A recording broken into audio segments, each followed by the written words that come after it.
आज का ये क्लास आप सबके लिए बहुत ही इम्पोर्टेंट रहने वाला है। अब तक हम पॉलिटिकल साइंस में जितना भी टॉपिक पढ़ चुके हैं मेजर 5 से, उसके सारा मल्टीपल चॉइस क्वेश्चन प्रैक्टिस करेंगे। उसके बाद सब्जेक्टिव क्वेश्चन प्रैक्टिस करेंगे। तो वीडियो में अंत तक बने रहिएगा। इस क्लास को पूरा अटेंड करिएगा और अपने दोस्तों को भी शेयर करिएगा।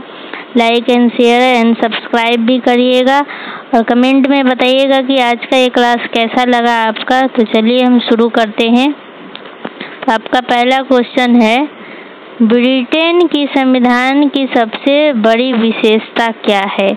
तो ब्रिटेन का संविधान का सबसे बड़ा विशेषता है कि ब्रिटेन का संविधान अलिखित रूप में प्रेजेंट है और ब्रिटेन का संविधान जो है ना वो परंपराओं, प्रथाओं और कानून का मिश्रण है, इसीलिए वो अलिखित रूप में प्रेजेंट है। ब्रिटेन का संविधान लिखा ही नहीं गया है बल्कि वो अलिखित रूप में प्रेजेंट है। तो ये ऑप्शन आपका गलत हो जाएगा, सही आंसर हो जाएगा ऑप्शन बी। और एक रिक्वेस्ट है आप सबसे कि अगर आप इस क्वेश्चन को उतारते नहीं हैं कॉपी में, तो जब भी मैं इस क्वेश्चन का आंसर टिक लगाऊं कि कौन सा ऑप्शन सही है, तो बस आपको स्क्रीनशॉट लेकर के रख लेना है। चलिए अब हम अपना अगले क्वेश्चन पे बढ़ते हैं।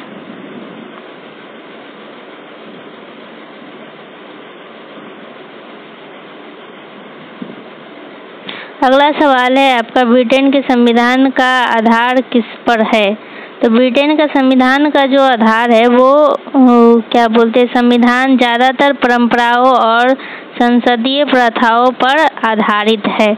इसका सही आंसर हो जाएगा ऑप्शन ए, प्रथा और परंपराओं पर आधारित है।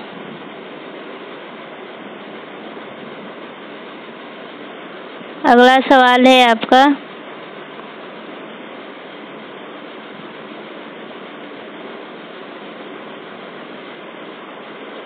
ब्रिटेन में सर्वोच्च संस्था कौन सी है? तो ब्रिटेन में सर्वोच्च संस्था है संसद। अगला सवाल है आपका, ब्रिटिश संसद के 2 सदन कौन से हैं? तो ब्रिटिश संसद के 2 सदनों का नाम है हाउस ऑफ कॉमन्स निचला सदन है और हाउस ऑफ लॉर्ड्स उच्च सदन है। इसमें आपका सही आंसर हो जाएगा option B, House of Commons और हाउस ऑफ लॉर्ड्स, ये आपका सही आंसर हो जाएगा। अगला सवाल है आपका, ब्रिटेन का शासन तंत्र किस प्रकार का है? तो ब्रिटेन का जो शासन तंत्र है ना वो आपका पार्लियामेंट्री सिस्टम है। इसका सही आंसर हो जाएगा ऑप्शन बी, संसदीय प्रणाली। अगला सवाल है आपका,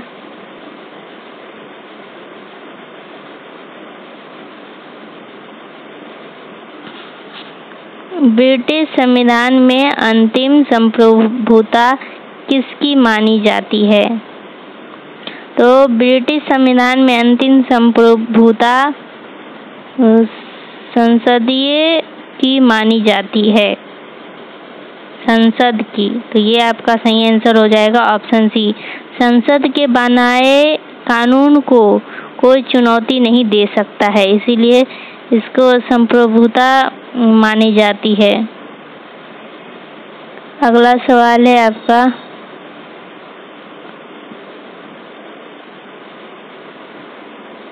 ब्रिटेन में प्रधानमंत्री को कौन नियुक्त करता है?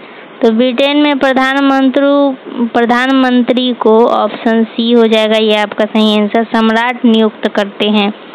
औपचारिक रूप से नियुक्ति सम्राट करता है लेकिन वास्तव में बहुमत दल का नेता प्रधानमंत्री बनता है। अगला सवाल है आपका,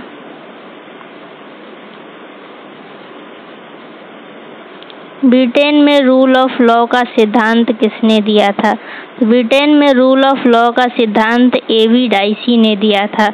इन्होंने कहा कि कानून सब पर समान रूप से लागू होगा और कोई भी कानून से ऊपर नहीं होगा। तो ये बात याद रखिएगा। अगला सवाल है आपका,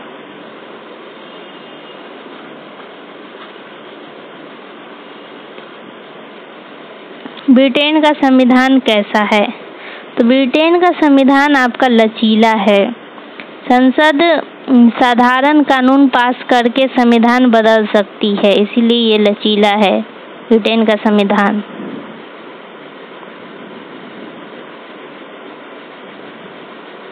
अगला सवाल है आपका,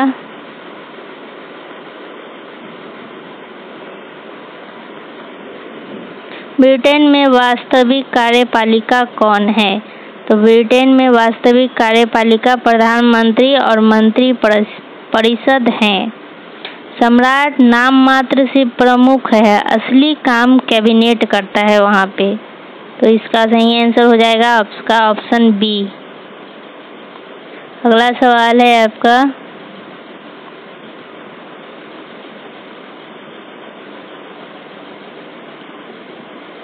bill of right. Bill of right के बारे में तो हम क्लास में भी पढ़ चुके हैं, तो आप लोग अगर वो क्लास अटेंड नहीं किए हैं तो जाकर के ज़रूर अटेंड कीजिएगा।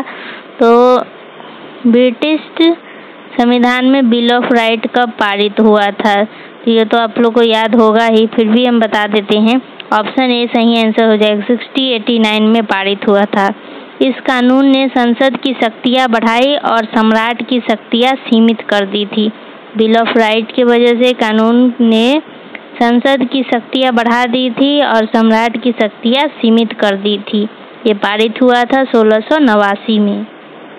अगला सवाल है आपका,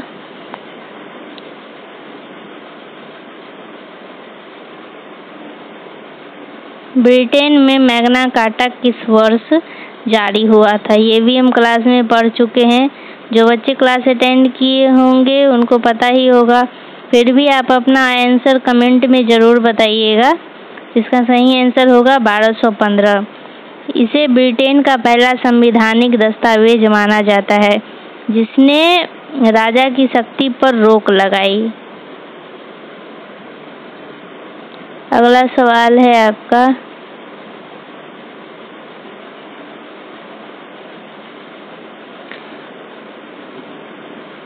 ब्रिटेन की संसद का लोअर हाउस कौन सा है? तो इसका सही आंसर हो जाएगा option B, House of Commons.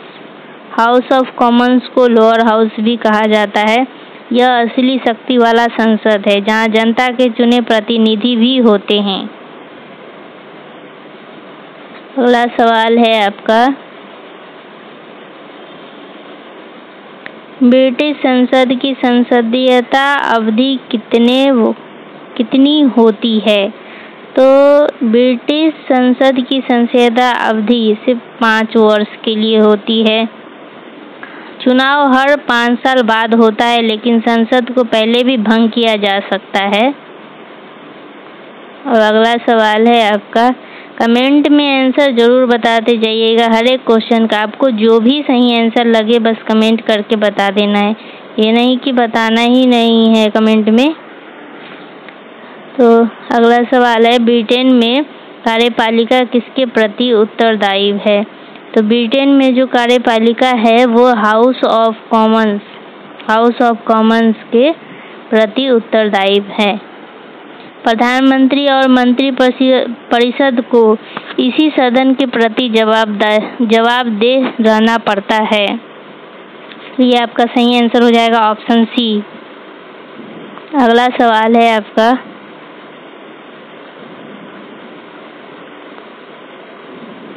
Britain का संविधान कैसा है? तो ब्रिटेन का संविधान यूनिटरी है, एकात्मक है ब्रिटेन का संविधान। एक मिनट, ब्रिटेन का संविधान यूनिटरी है।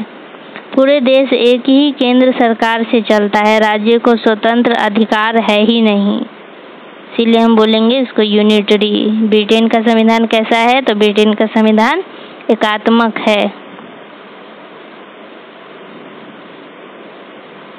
अगला सवाल है आपका, ब्रिटिश सम्राट की स्थिति कैसी होती है? तो ब्रिटिश संविधान की स्थिति कैसी है? तो प्रतीकात्मक है। नाम मात्र सिर्फ वो प्रमुख है, राजा हो या फिर रानी केवल औपचारिक कार्य करते हैं। वास्तविक शक्ति प्रधानमंत्री के पास ही होता है। आपका सही आंसर हो जाएगा ऑप्शन बी। अगला सवाल है आपका, ब्रिटेन का संविधान किस प्रकार का है? तो ब्रिटेन का संविधान अलिखित है और लचीला है। ये हम पिछले भी कुछ ऑब्जेक्टिव में देख चुके हैं कि अलिखित रूप में प्रेजेंट है और लचीला है। आपका सही आंसर हो जाएगा ऑप्शन बी। अगला सवाल है आपका, कैबिनेट सिस्टम की जन्मभूमि कहाँ मानी जाती है? तो कैबिनेट सिस्टम की जन्मभूमि ब्रिटेन में मानी जाती है। आपका सही आंसर हो जाएगा ऑप्शन बी। अगला सवाल है आपका, ब्रिटेन की न्यायपालिका की सबसे ऊंची संस्थान कौन सी है? तो ब्रिटेन की सबसे ऊंची संस्थान जो है न्यायपालिका की, वो सुप्रीम कोर्ट ऑफ यूके, जो कि 2009 में आया था। सुप्रीम कोर्ट ऑफ यूके पहले हाउस ऑफ लॉर्ड था, लेकिन अब सुप्रीम कोर्ट ऑफ यूके है न्यायपालिका की सबसे ऊंची संस्था। आपका सही आंसर हो जाएगा ऑप्शन बी। ऑप्शन बी, पहले था हाउस ऑफ लॉर्ड, अभी ऑप्शन बी हो जाएगा आपका सही आंसर, क्योंकि अब सुप्रीम कोर्ट ऑफ यूके है सबसे ऊंची संस्था। अगला सवाल है आपका,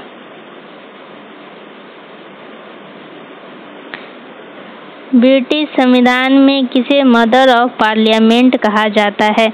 तो ब्रिटिश संविधान में ब्रिटिश संसद को मदर ऑफ पार्लियामेंट कहा जाता है। यह आपको याद रखना है, मदर ऑफ पार्लियामेंट किसको कहा जाता है? तो ब्रिटिश संसद को। अगला सवाल है आपका,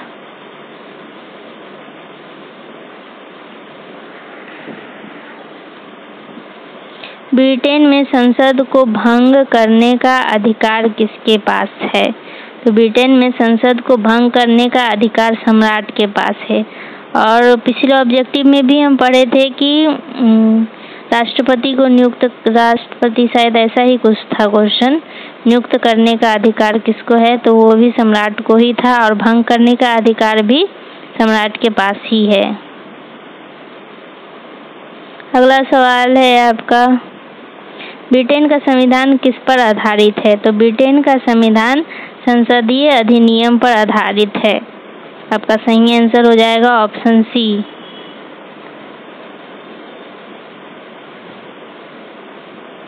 अगला सवाल है आपका, मिनिस्ट्रियल रिस्पॉन्सिबिलिटी का सिद्धांत किस संविधान की देन है? तो ये जो है सो ये ब्रिटेन का देन है। मिनिस्ट्रियल रिस्पॉन्सिबिलिटी का सिद्धांत ब्रिटेन का देन है। आपका सही आंसर हो जाएगा ऑप्शन बी। अगला सवाल है आपका, शैडो कैबिनेट की परंपरा कहाँ की है? तो शैडो कैबिनेट की परंपरा ब्रिटेन की है। विपक्षी दल अपनी वैकल्पिक कैबिनेट बनाते हैं ताकि सरकार की नीतियों की निगरानी कर सके, नीतियों की निगरानी की जा सके, इसीलिए शैडो कैबिनेट की परंपरा ब्रिटेन की है। अगला सवाल है आपका, ब्रिटेन का प्रधानमंत्री किस सदन से चुना जाता है? तो ब्रिटेन का प्रधानमंत्री हाउस ऑफ कॉमन की सदन से चुना जाता है। सही आंसर ऑप्शन बी है। अगला सवाल है आपका, सवाल नंबर 27। इसका सही आंसर हो जाए, मतलब क्वेश्चन है आपका कि ब्रिटेन के प्रधानमंत्री की वास्तविक शक्ति कहाँ से आती है? तो ब्रिटेन के प्रधानमंत्री की वास्तविक शक्ति हाउस ऑफ कॉमन में बहुमत से आती है। आपका सही आंसर हो जाएगा ऑप्शन सी। अगला सवाल है आपका, ब्रिटेन की राजनीतिक प्रणाली किस सिद्धांत पर आधारित है?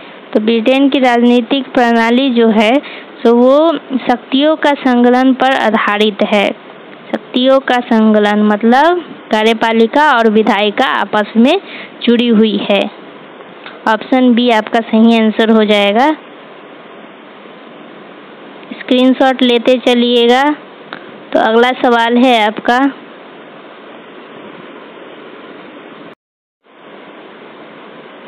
ब्रिटेन में कैबिनेट डिक्टेटरशिप शब्द का प्रयोग किसके लिए होता है? तो ब्रिटेन में कैबिनेट का संसद पर वर्चस्व, इसके लिए कैबिनेट डिक्टेटरशिप का शब्द का प्रयोग होता है। कभी कभी कैबिनेट इतनी मजबूत हो जाती है कि संसद को नियंत्रित करने लगती है, इसी के लिए कैबिनेट डिक्टेटरशिप शब्द का प्रयोग किया जाता है। आपका सही आंसर ऑप्शन सी होगा। अगला सवाल है आपका, एक मिनट, अगला सवाल है आपका, ब्रिटेन का संविधान किस प्रकार बदलता है? तो ब्रिटेन का संविधान आपका संसद के साधारण कानून से बदल जाता है। मतलब ऐसा नहीं है कि संविधान को बदलने के लिए अलग से कोई जटिल प्रक्रिया नहीं है, साधारण कानून ही काफ़ी है संविधान को बदलने के लिए। तो बस इतना ही ऑब्जेक्टिव आज के क्लास में था। तो क्लास को पूरा देखने के लिए, अटेंड करने के लिए, क्लास में अंत तक बने रहने के लिए बहुत बहुत धन्यवाद आप सभी का। अगले क्लास में हम कुछ और मल्टीपल चॉइस क्वेश्चन भी देखेंगे। ये पार्ट 1 था। अगले क्लास में पार्ट 2 वीडियो में कुछ और ऑब्जेक्टिव क्वेश्चन भी लाएंगे अगले टॉपिक पे। पूरा रिवीजन करेंगे हम, पहले मल्टीपल चॉइस क्वेश्चन, उसके बाद सब्जेक्टिव क्वेश्चन लाएंगे, ताकि आप लोग का प्रैक्टिस अच्छे से हो पाए और आप लोग का तैयारी बहुत ही मजबूती तरीके से हो पाए। तो क्लास में अंत तक बने रहने के लिए बहुत बहुत धन्यवाद। वीडियो को लाइक करें, शेयर करें एंड सब्सक्राइब करें और कमेंट भी करें सारे आंसर। चलिए आज के लिए क्लास को यहीं ख़त्म करते हैं।